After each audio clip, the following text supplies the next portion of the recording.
Chapter 21, Bella's Arrival. Arthur Leywin.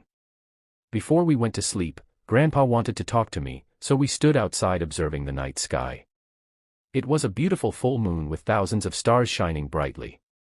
Arthur, at first, I didn't want to tell you and Bella this, but knowing it would be difficult to hide that something is off, I decided to tell you my secret. He waited for a bit before continuing.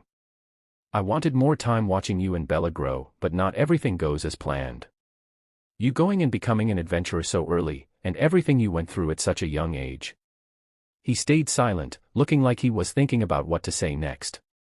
When Bella was born, I promised to protect her, and when I found you in the forest, I took you in so she could have a brother when I'm not here. But, honestly, it was due to my selfish desire at first. He looked at the moon with a regretful expression. At first, I wanted you and Bella to continue where I failed, but when you were growing up, I realized how selfish I was and tried to support you both the best I could. After he said that, we stood there in silence, looking at the night sky. While you sometimes act like a fool, you were a good granddad to both Bella and me, so you shouldn't think so much about the past. I broke the silence while mentally laughing at how hypocritical I sounded. Telling an old god not to think about it while thinking about it the whole time myself. Well, it's better to say thinking about the possible future, but still. It's good I did something right, at least. He said, and it seems what I said helped him a bit. But I shouldn't have kept this secret from the both of you for so long.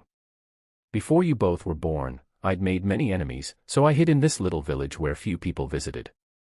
So when you leave, I will leave this village, and we won't be able to see each other for a while. So they have found where you are? I asked, wondering if this was the reason he faked his death in the novel. Well, not exactly.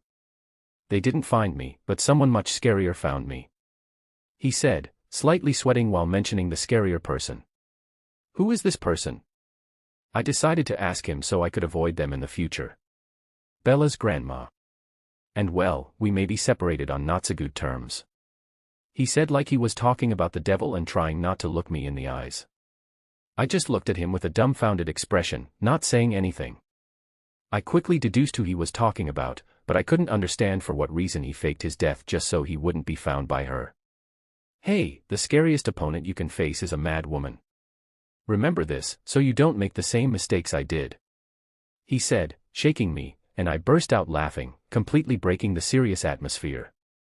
So, what mistake did you make? I asked after he stopped shaking me while holding back my laughter.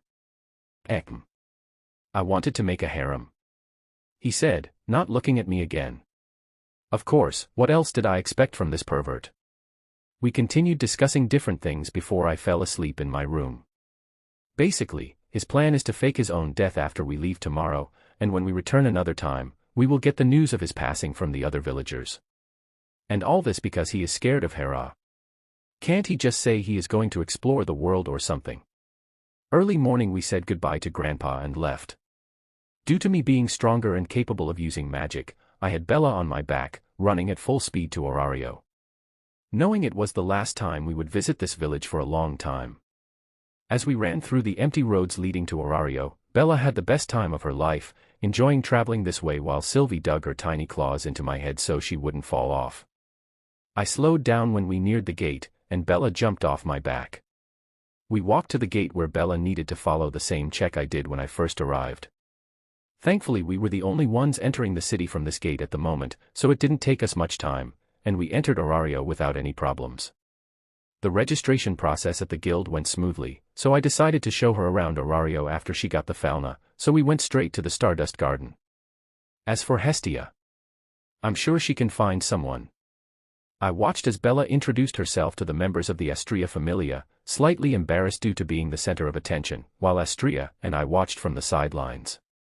But unfortunately, they decided to say something I wanted to stay hidden from her. Don't worry. You are Princess's little sister, so we will protect you. I wanted to hide when I heard the nickname. I thought they wouldn't mention it around her. Princess? Bella asked, looking at me, not understanding what they meant. That's our nickname for your brother. One time he disguised himself as A. She didn't have the chance to finish as a small wind bullet hit her forehead at her, making her fall off the chairs. They all turned to look at me. What, I did nothing? Let's not tease Art in front of his little sister now. Lady Astrea came in to save me, but then I noticed a slight smirk on her face. And if we call someone a princess, it should be Ryo 4. She couldn't finish her sentence as a completely red Ryo covered her mouth. No, no, Ryo, we must hear this. They all said in unison. Thankfully Lady Astrea didn't say anything and went with Sylv and Bella to get her blessing, and I was now stuck here looking awkwardly at Ryo, not knowing what to say with everyone looking at us. Hey, Ryo, could we talk in private? I asked so we could at least talk without everyone looking at us. Bella Cranel. I couldn't hold my excitement as I walked with Lady Astrea to a separate room. I would finally get a blessing and become strong as brother. He was always strong and could use cool magic. He can even go to the dungeon without a blessing from a god. When we arrived, Lady Astrea told me to remove my shirt and show my back so she could begin. It didn't take much time, and Lady Astrea gave me a sheet of paper after the glow faded. Looking at it, I couldn't stop feeling disappointed. Bella Cranel. LVL1. STR, I0. End, I0. Dex, I0. AGI, I0. Mag, I0. Magic. Skills. Even if I got the blessing, I was still weak with all the stats on I0 and no magic or skills. Seeing my sad face, Lady Astrea explained that it was normal for new adventurers to start off at 0 and that I would grow stronger. Yes, I would grow strong and be like Big Brother. After saying that, I left the room to find Big Brother and Miss Ryo. Holding hands.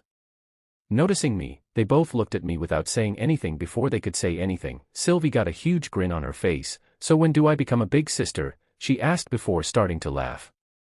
For some reason, both Brother and Miss Ryo became completely red after hearing that. I should ask them later. Deciding to leave them alone, I went to the living hall, where everyone was chatting. Chapter 22, Custom Order. Arthur Leywin. I need to get Bella some starting equipment and a new sword for myself, but what about going out just the two of us afterward? I asked Ryo. How about going to the family-owned restaurant you told me about? What was the name? Yukihira something. She answered, and I smiled at her. If you want to go there, I don't see why not. Oh, and you missed my birthday, so you owe me my favorite dessert. She joked, and we went to the others only to see Bella completely red and steam coming from her head. Bees and birds. She muttered over and over again. What happened to Bella? I asked them, confused. Oh, nothing, she just asked us something, and we answered her, Ada answered, while the rest just nodded while chuckling. My mind went back to what Sylvie said, and I pieced it together. Did they just corrupt my little sister? Maybe I should invite Remy to finish the job. Storing the thought for later if necessary, I waited for Bella's brain to reboot before taking her to get her the equipment, starting with the married blade so I could make a custom order.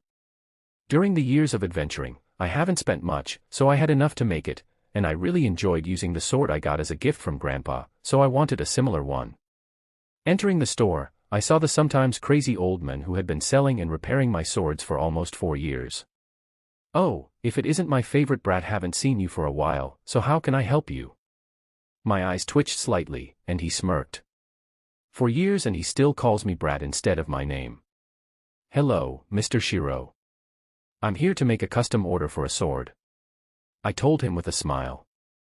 Oh, now you got me interested. What kind of sword do you want? He asked, putting both hands on the table and leaning forward. A straight narrow blade thin like a rapier but with a double edge, so it can be used for slashing and thrusting and made of a material that can conduct a large amount of mine through. As for the enchantments, I want the Durandal and sharpness effect. Oh, and preferably could you make the scabbard not so eye-catching? He seemed to like my idea and already started muttering about different things on how to make it before looking at me and saying, You got it, brat. Come back in a week. I got the perfect material for you, especially your magic. I got excited after hearing that most of my swords broke due to overuse of mana, so I needed to reveal a bit about my magic so he could help me get something durable. Now if I can get something that won't break, that would be perfect. He picked out a small round object that I instantly recognized as the marble I gave him all those years ago before shooing us out of the store, saying not to disturb him until he was done forging. He even closed his store and went into what I call his marble mode, so I knew it was best not to disturb him until he returned to normal. After we left the store, we went to look for some light armor Bella could wear in a backpack. It didn't take long for her to find one that suited her and didn't restrict any movements, so we started walking back to the Stardust Garden. "Hey, Art, what does your armor look like?" she asked while looking at her armor with stars in her eyes. "Well, you see, I don't wear one," I answered while scratching my cheek and looking at the sky. She stopped and looking me with her mouth open. "What?" she yelled at tried dragging me back to the store. "You told me armor is important, so you need one too." "Bella, I'm fine. I don't need one. I have a spell that creates armor for me. But I forget about it every time." I told her with the last part in a low voice so she couldn't hear it. "Really? Can you show me?" After hearing about magical armor, she immediately forgot what she was doing, so I chuckled. Mention magic, and she completely forgets what she was doing.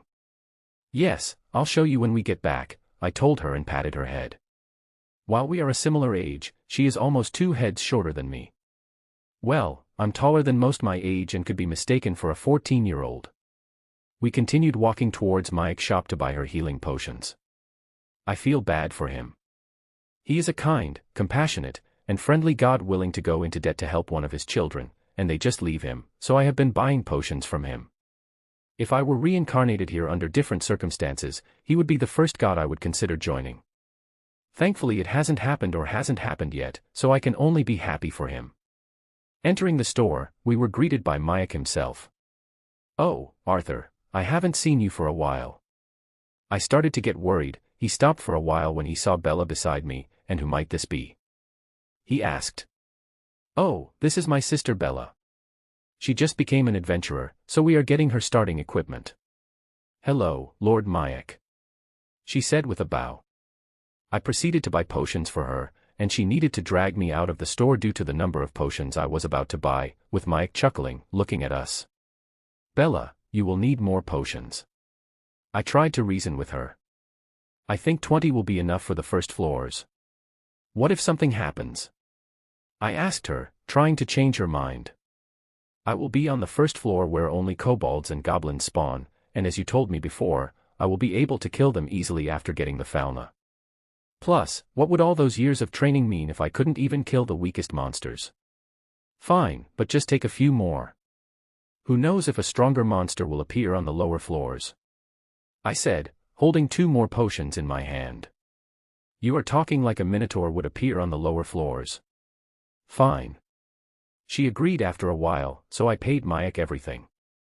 Then we went to my apartment so I could quickly change my clothes and went straight back to Stardust Garden, where Bella would live because my apartment is too small for the 2 of us, and after spending most of my money, I won't be able to find anything bigger for a while.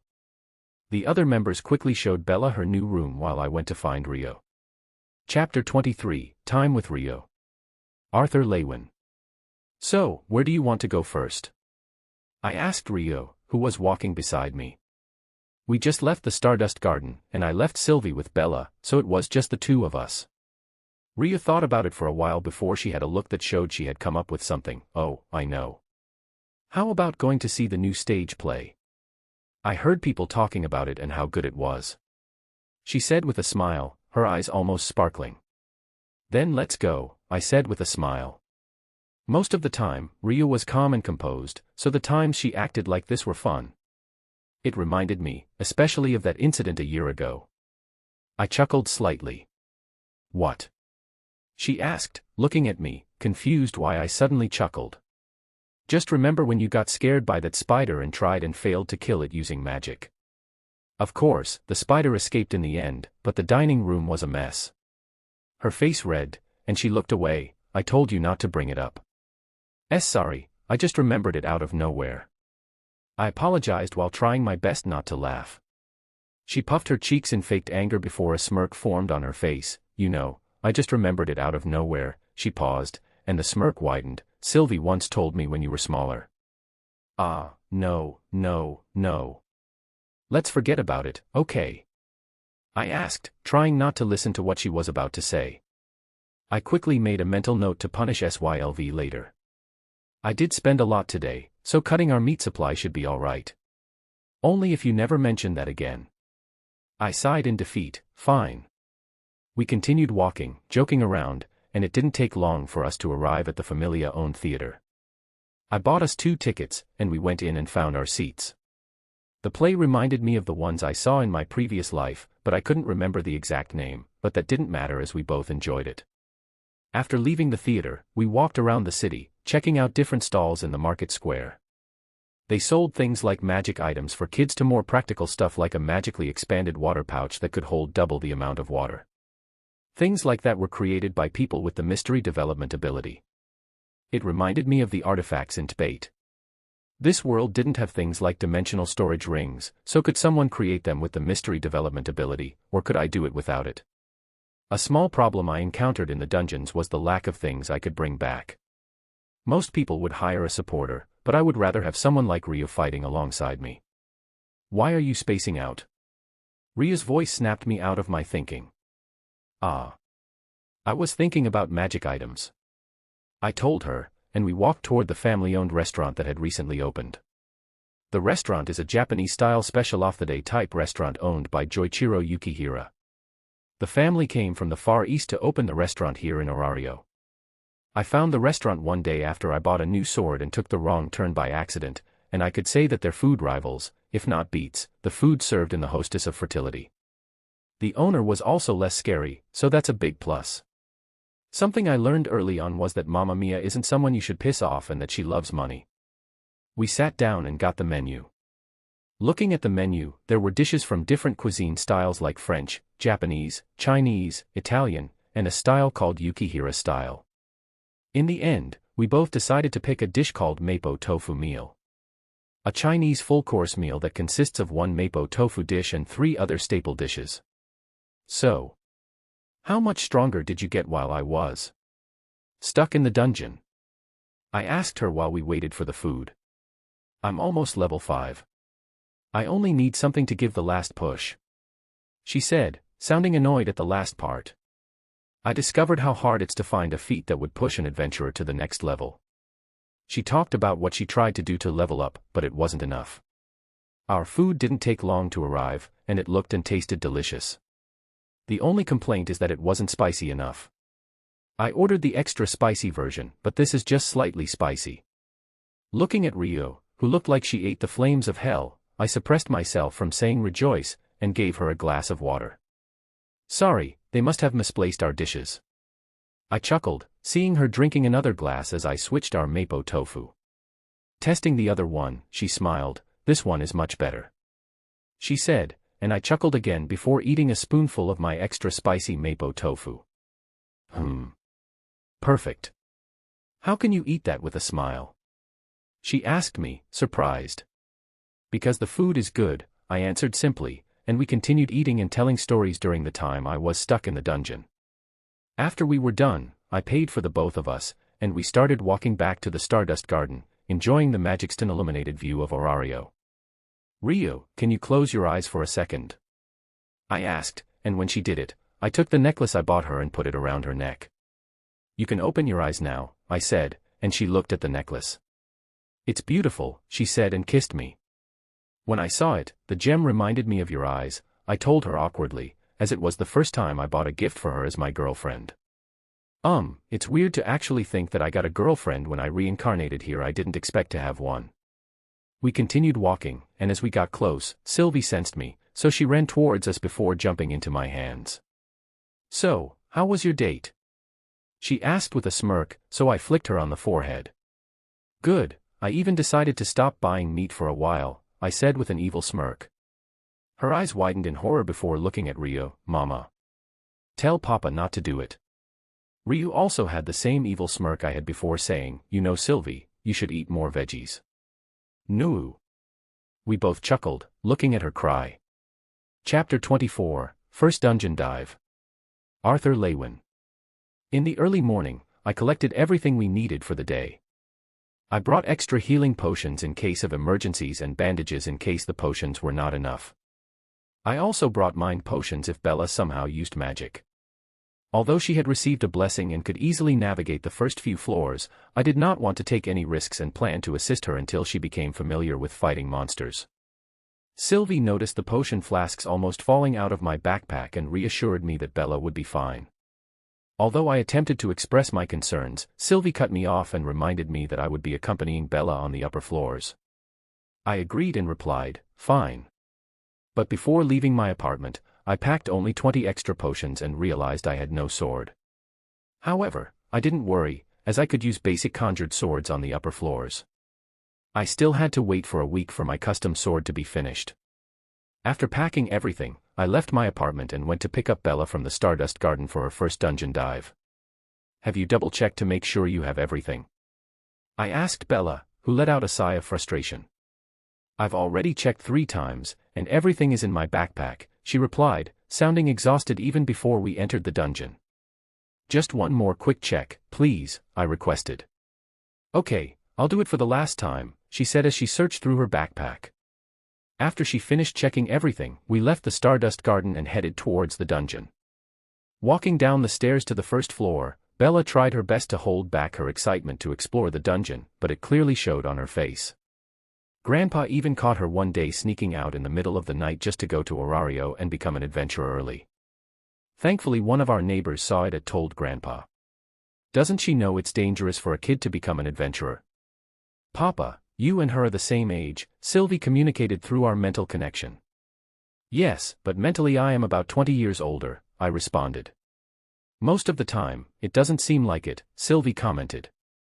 As we entered the first floor, I reminded Bella about the types of monsters we would encounter. "There are only 2 types of monsters on this floor," I informed her: Kobold, which is a dog-headed creature, and Goblin, which is a green, plump humanoid monster with large eyes. They are considered the weakest monsters in the dungeon. I then went on to tell her about the 3rd and rarest monster on this floor, the Jackbird. It looks like a rooster with fluffy yellow-green feathers, and although it isn't aggressive, it is incredibly fast and runs away if it senses any enemies. The drop item from the Jackbird is worth at least 1 million Valis, I mentioned. I also noted that Miss Ina had already taught Bella everything about the first floor, and I made a mental note to thank her for it. "Have you ever seen a Jackbird?" she asked, scanning the area for any sign of monsters. "I haven't seen or heard of anyone finding one in the 4 years I've been here," I replied honestly. There weren't many monsters spawning on the first floor, and many new adventurers being on the first floor didn't help. Thankfully, we entered early in the morning before this floor got crowded, and Bella could fight most of the monsters that spawned without any issues. This floor is too easy for her. We should go down to the 2nd or 3rd floor so she at least has a challenge," Sylvie said, and I was torn between agreeing and disagreeing because this was her first time in the dungeon and not anything else. I wasn't worried at all. I sighed, "Bella, let's go down to the 2nd floor." I told her and started walking towards the 2nd floor with Bella flicking off the monster's blood from her blade and running to catch up with me. I explained the 2nd floor and the new monster that would appear after she caught up to me. She faced a slight challenge from the dungeon lizards but quickly adapted and made fewer mistakes over time. It's impressive, considering it was her first time in the dungeon.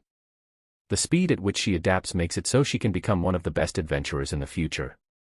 Hopefully, she won't need anyone's help to acquire a particular skill, especially if that person is a boy. I unintentionally scared Bella and the monsters on the floor with my killing intent that I didn't know I was releasing until Sylvie told me. We walked up the stairs back to the surface after a long battle. The blessing of a goddess made her much stronger than an ordinary mortal, enabling her to fight for a longer time without getting exhausted. Comparing it to our sparring session just last week, she got tired after 2 hours of training. However, now she can fight for hours before feeling exhausted. We decided to sell the magic stones at a later time and walked back to the Stardust Garden, with Bella telling me about her fight as if I hadn't been present during it. Now I just have to make sure she doesn't begin dating until she reaches the age of 40. Sylvie questioned, "Isn't that too old?" while giving me a deadpan look. I replied, "No, it's not too old, and the rule applies to you as well." She was left speechless, unsure of how to respond. Chapter 25, Moon's Embrace. Arthur Leywin. I don't think this is appropriate for our age, Rio.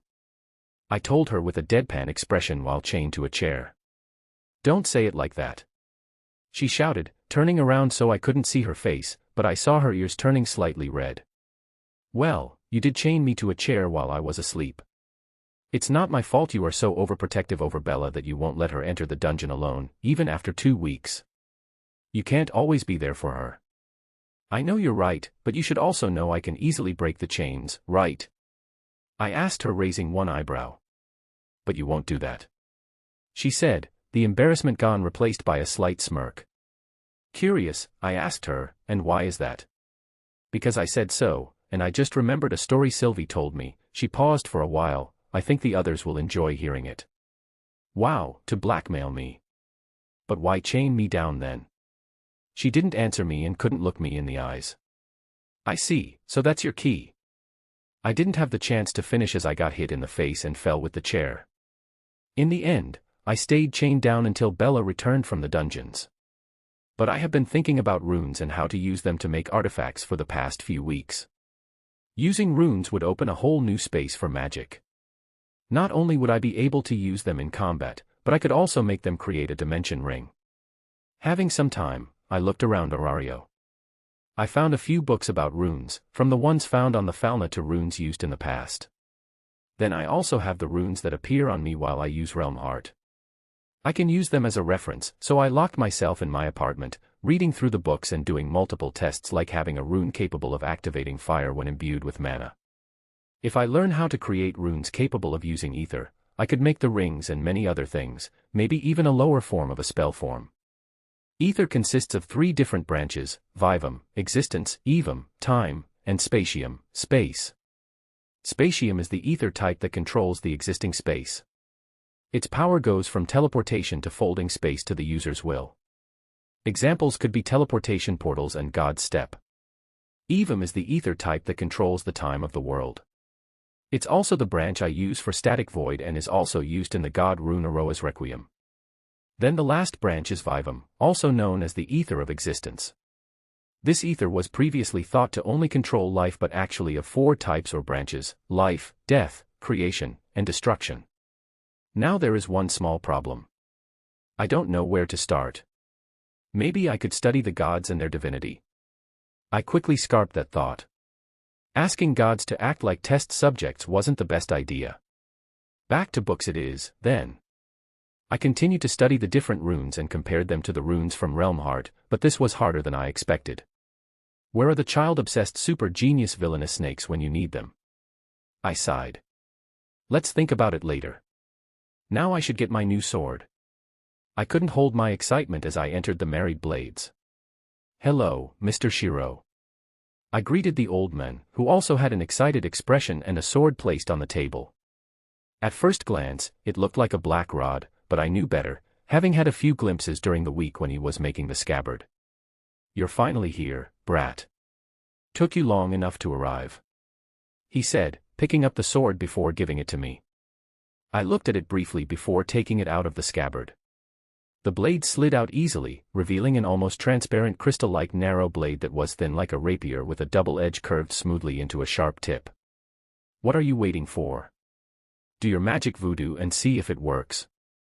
I used my best marble as a catalyst for it. He said he was getting impatient. Marble?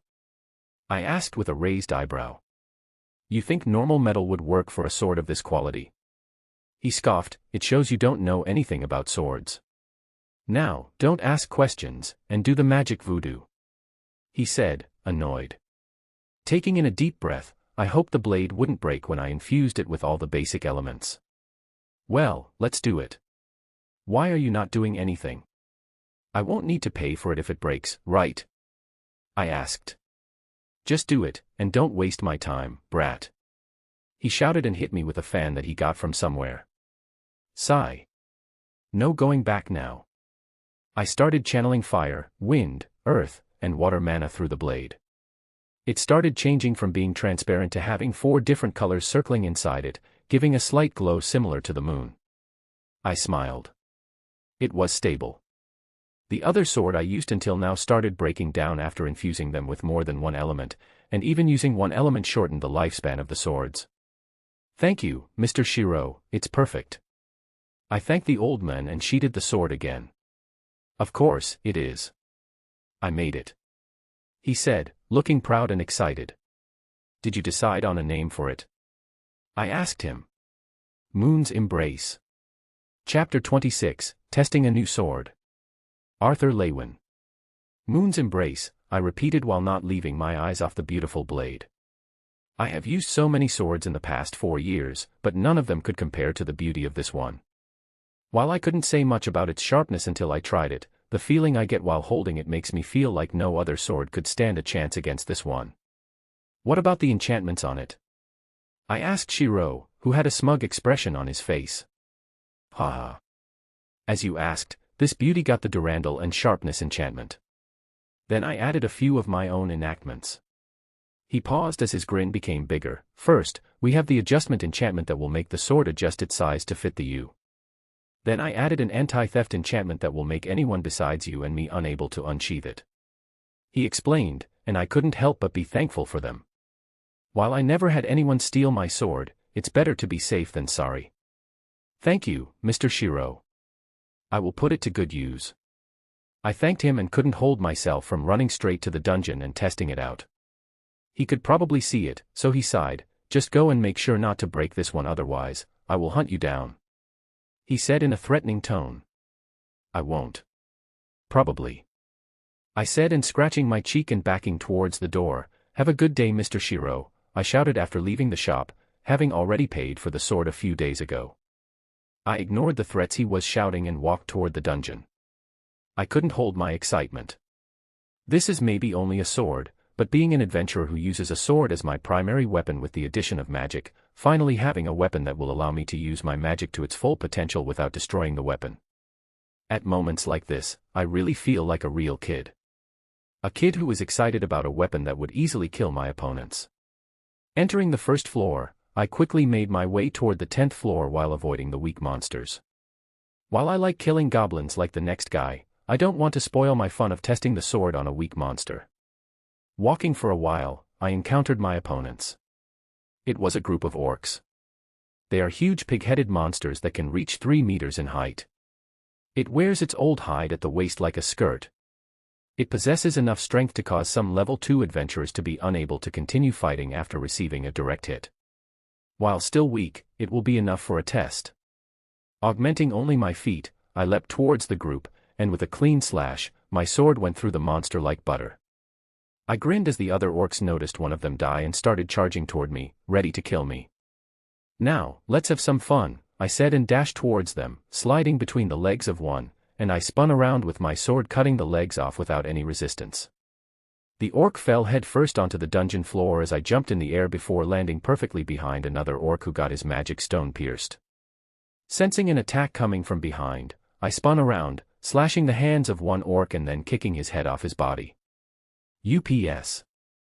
I was supposed to test my sword, I said, chuckling, and walked towards the legless orc and quickly killed it.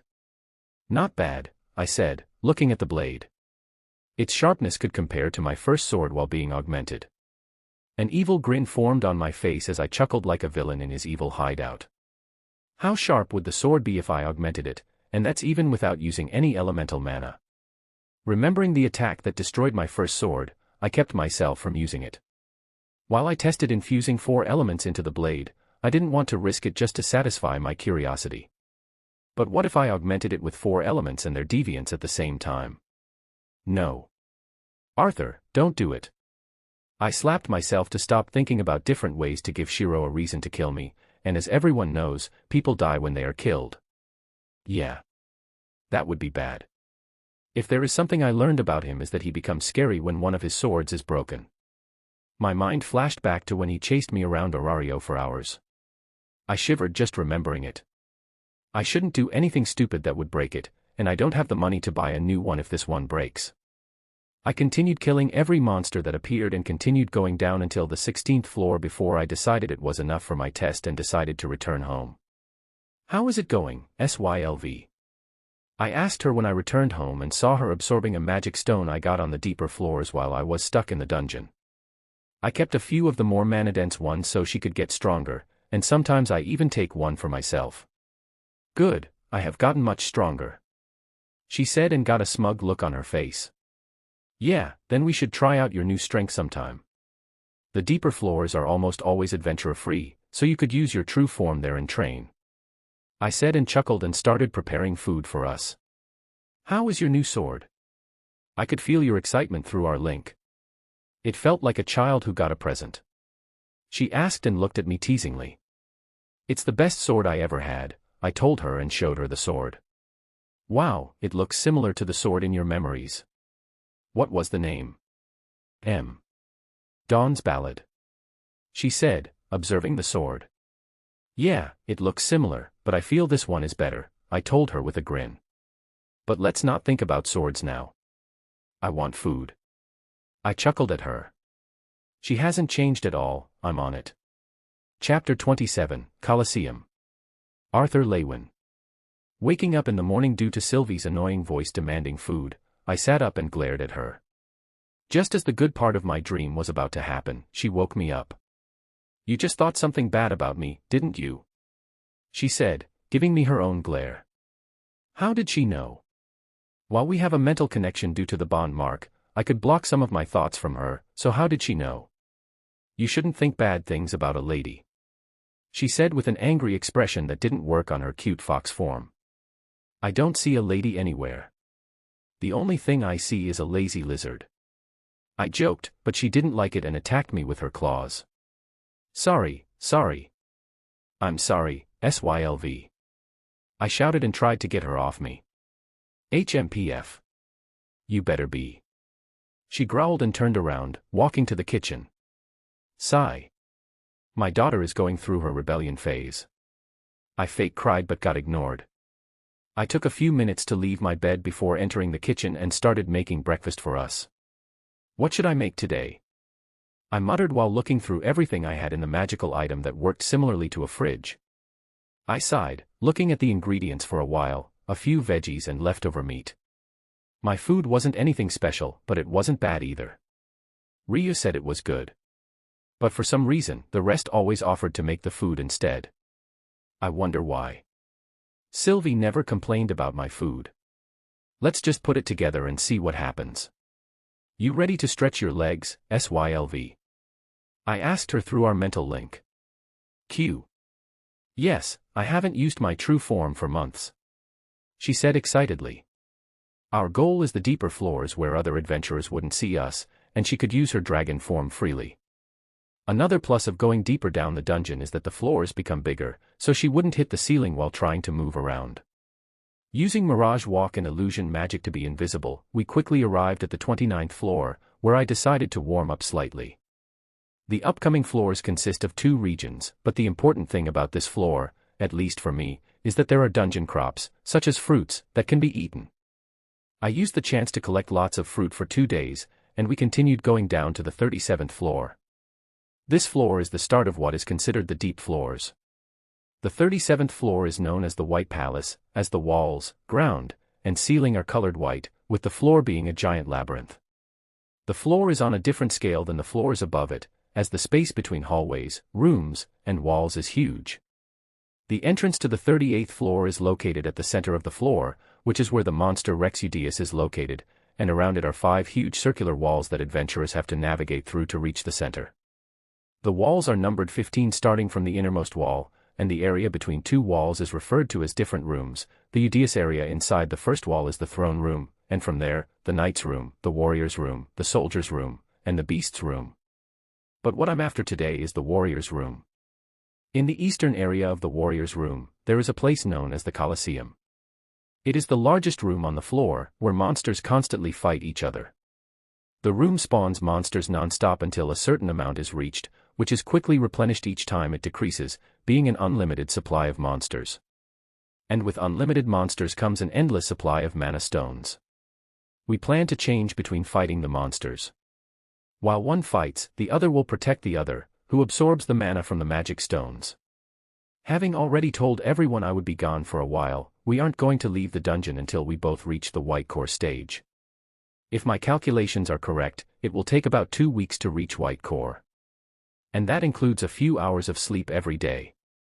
But me being at the silver core stage and having gone through the assimilation process, I could easily go for a whole day fighting without the need to sleep. I had already done it many times when I was stuck in the dungeon, but this time I had someone who would have my back. But fortunately for us, there is a passage under the Colosseum, a safe area where monsters don't spawn, and it has a spring of water. Entering the Colosseum, we quickly got surrounded by monsters, and a grin formed on my face as I got ready to kill them, Moon's Embrace already in my hand. And that's when the hours-long battle started. I didn't know if it was due to me not fighting any strong enemy for so long or if it was due to my new sword, but I enjoyed this battle. While the monsters are considered strong, and the sheer amount would make it impossible for any other adventurer to fight as easily as I did right now. Electricity crackled around me as the smell of burned flesh spread through the floor, and a large pile of monsters started to form around me. Some burned, some frozen, and some bisected. Now with a sword that could handle being infused with multiple elements, I felt like I was fighting with one arm tied behind my back the whole time all those years. The pile was getting bigger with every minute, and Sylvie couldn't eat the magic stones faster than more monsters dropped dead around us. Chapter 28, White Core. Arthur Leywin. Days passed with Sylvie and me following the same routine of fighting monsters and absorbing the mana from the stones. I managed to break into high silver during the first day due to already being at the edge of breaking through for a while now. Sylvie's core was getting close to breaking into initial silver, and her use of pure mana arts increased during our time here. Currently, I'm sitting on the mountain of monsters absorbing the mana from the stones one by one. Unlike Sylvie, who could just eat the stones, I needed to absorb the mana from them so the monsters stacked up. Thankfully I developed a technique that allowed me to bring the magic stone from the corpse using gravity and wind attribute mana. So while I sat on the mountain of monsters, I had a stack of mana stones around me. Signing, I continued to absorb the mana while watching Sylvie fight in her dragon form. She was getting much better quickly. She's been using my memories for her magic, and I'm thankful she didn't have an existential crisis after learning she isn't the OG Sylvie, as I call everything related to the debate novel. We both decided to think of that world and this world as being part of a multiverse where they were written as books in my previous world. Isn't my story also being written as a story? If I remember, ROB said something about it, but I forgot. Well, it's not like I can forbid him from doing it, and I don't want an angry ROB going after me. Yup, let's not anger ROB, but other gods are fair game. I continued to absorb the mana while also munching on the fruits I collected. Hours went by, and the small mountain became bigger instead of becoming smaller. SYLV. How is it going? Do you want to switch? I asked her. I'm not tired yet. I can fight longer. She shouted, killing another group of monsters. Well, then, I should continue to absorb the stones. I sighed. This reminds me of the other times I locked myself and absorbed all the magic stones, but this time I at least have entertainment while watching her fight. Now that I think about it, I should visit Remy before she does something stupid like leave the dungeon to find me. Yeah, that should be the first thing I do after we reach the White Core stage, and I could also introduce SYLV to the Xenos so she could make a friend. I stopped that thought as the possibility of a male Xenos trying to flirt with my daughter flashed through my mind. Maybe I shouldn't do that. No, that wouldn't happen, right? Right. I sighed for what felt like the 100th time these couple of days. I shouldn't be so overprotective over my sister and dragon daughter. If they find a boyfriend, then it's fine by me. But he would need to get my approval first. I nodded to myself. If they find someone, they would need to be stronger than me. Well, let's not waste time and get stronger. I started to absorb the mana at a faster pace than before, and the mountain actually started to become smaller. Really? Sylvie asked me with a deadpan expression, probably having heard my thoughts and seeing the difference in my mana absorption rate. What? I'm just a good father and brother. I retorted without stopping. And what if a god wants to date your sister? Then we would have a nice talk, I replied with an innocent smile while my mana flared with slight killing intent. Yeah. Talk. Another week passed, and I had a smile on my face looking at the cracks around my core. During our 3 weeks here, my core progressed from mid-silver to almost reaching white core.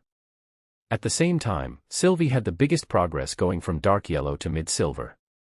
It was a massive growth for her, and I could feel she would soon unlock her human form. During my time stuck in the dungeon, she found out that she had a seal on her preventing her from entering her human form. I don't know why she had it, but that didn't matter, as it would break soon. So she has been excited during these weeks trying to break it, and it has been leaking through our link. I'm not different, though. Just watching the cracks around my core, I can't wait to reach the white core. Hours flew by, the cracks became more prominent, and the pure white light started seeping through the cracks. More hours went by as I absorbed stone after stone until I finished absorbing another one. The cracks spread through the whole core, and I was left with a pure white core. I grinned while looking at it and feeling the difference between being in high silver and being in the white stage. My mana reserves increased by about 10 times, and I felt invincible, like not even gods would stand a chance against me. After calming down from my core high, I started to think about my journey so far. From being reincarnated, spending all those years making my core, and going through the assimilation process so my beast wouldn't destroy my body. I went through Grandpa's hellish training all the years before arriving in Orario. All the people I met, and all those times I scared Uncle Vince after returning home with completely torn clothes while I was living in his apartment. Then all the time I spent with the Astria Familia, from going to the dungeon to just spending time together. Just remembering the spider incident, I could help but chuckle. Then Bella becoming an adventurer. Time sure flies by quickly. 12 years of work, and here I am. The last step would be the integration stage, but I know it will take years to achieve it. So, for now, I think it's time to join a familia.